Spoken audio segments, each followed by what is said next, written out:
Ini insya Allah Anda hanya akan temukan dalam Al-Quran. Nanti saya berikan rahasia di akhir sebelum kita akhiri. Yuk, satu, Anda silahkan bandingkan dengan buku manapun, referensi manapun, Anda hanya akan temukan dalam Al-Quran. Dari sejak sebelum lahir, bagi perempuan yang tengah mengandung, langsung Allah berikan tuntunan bagaimana agar kandungan itu berjalan dengan sehat, nyaman, dan mudah ke persalinan. Quran surah ke-7 ayat 189. Perkembangannya bisa diamati dan dicek kemudian, ya baik ke dokter atau yang lain. Nanti perkembangannya disebutkan di Quran surah ke-22 ayat ke-5. Dirinci lagi di Quran surah ke-23 ayat 11 dari 9 sampai dengan 13. Kemudian mulai terlahir, dari lahiran diberi petunjuk oleh Allah. Nih, berikan ASI maksimal 2 tahun. Kalau ingin berhenti sebelum 2 tahun boleh, begini caranya. Quran surah kedua ayat 233. Dari sampai usia 2 tahun menjelang balik, kata Allah berikan 4 pendidikan dini. Ini turunannya, disebutkan 1, 2, 3, 4. Jika Anda ajarkan ini, maka anak ini akan tumbuh. 1, dekat dengan Allah. 2, dijamin taat pada orang tuanya. 3, dia akan baik dengan lingkungannya. Dan 4, dia akan bertahan dalam kebaikan sampai dia dewasa. Quran surah ke-31 ayat 13 sampai dengan 19. Usia 7 tahun. Ya, mulai dia balik misalnya, dia akan mulai belajar. Bagaimana cara belajar yang baik supaya cepat paham, gampang mengerti. Turun Quran surah ke-9 ayat 122. Amalannya di Quran surah 96 ayat yang pertama. Kemudian rinciannya diturunkan di Quran surah kedua ayat 282 di ujung ayatnya. Lalu bagaimana mencari sekolah yang bagus, majlis yang baik, guru-guru yang baik, diturunkan Quran surah ke-58 ayat ke-11. Dicontohkan tentang Maryam dan Nabi Isa alaihissalam di Quran surah ketiga ayat 35 sampai dengan 37. Naik lagi, dia mulai dewasa, ya, mulai bergaul, bahkan kadang-kadang merantau, punya tempat komunitas berbeda. Bagaimana supaya dia bergaul tidak terpengaruhi lingkungan yang tidak baik. Maaf ya, kadang-kadang ibu yang sudah mengandung, melahirkan, ayah mencari nafkah, tiba-tiba anak pergi bahkan ke kampus, ke sekolah, dapat teman yang gak bagus, pulang-pulang mengecewakan Anda. Bagaimana menemukan tempat-tempat yang baik untuk bisa menjaga perilaku anak ini? Ditemukan nanti di Quran surah ke-49 ayat ke-13-nya.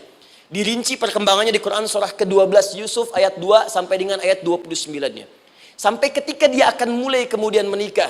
Kata Allah, pilih pasangan yang baik dengan ta'aruf, berikan mahar yang sempurna. Quran surah ke-4 ayat ke-4.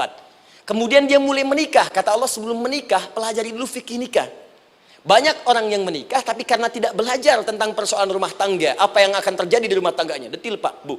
Kata Allah, ini kalau kamu berbuat begini akan ada miskomunikasi. Kalau ada miskomunikasi persoalannya akan begini, solusinya begini.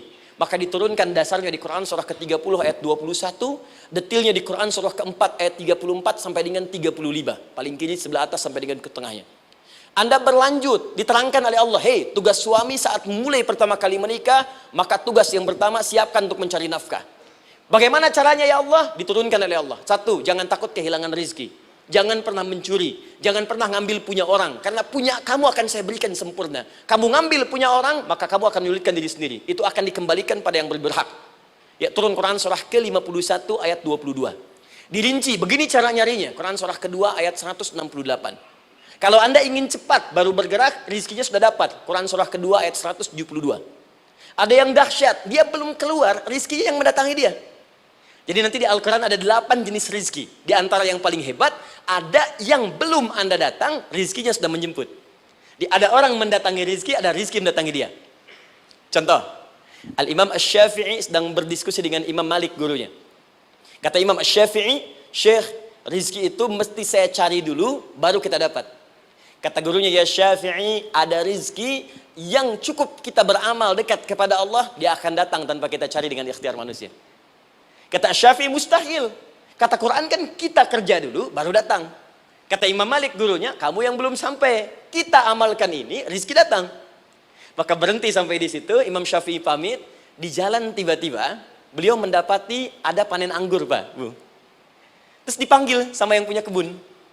Ya, pemuda katanya, sini. Mau bantu nggak? Kalau kamu bantu, kami berikan anggurnya.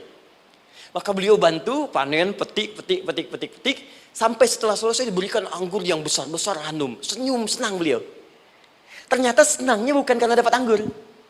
Senangnya karena merasa pendapatnya benar. Kalau saya nggak bantu panen ini, nggak akan dapat saya anggur. Cuma karena saya bantu, saya diberi ini.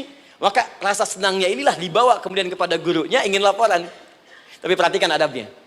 Dia tidak mengatakan, guru, nih saya benar. Kalau saya nggak ikut panen, nggak dapat saya ini. Perhatikan kalimat Asy-Syafi'i.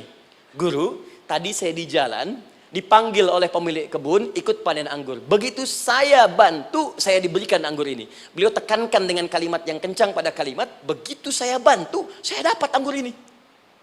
Imam Malik tersenyum mengatakan, Masya Allah Syafi'i luar biasa.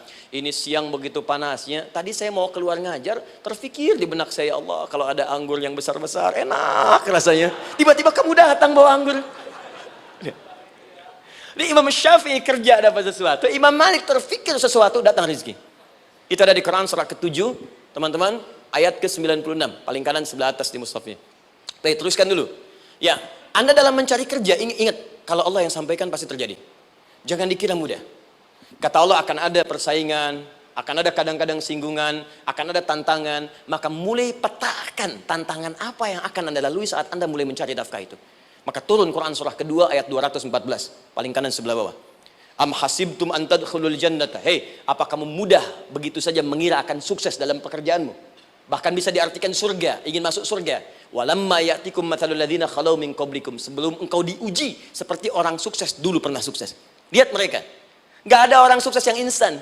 Cuman balikan telapak tangan dapat, tidak. Kata Allah, lihat orang-orang dulu. Lihat orang-orang hebat dulu, bagaimana mereka bisa kaya, bisa sukses, bisa punya posisi. Masat umul ba'sa, petakan olehmu tantangan apa yang akan dihadapi saat engkau bekerja itu.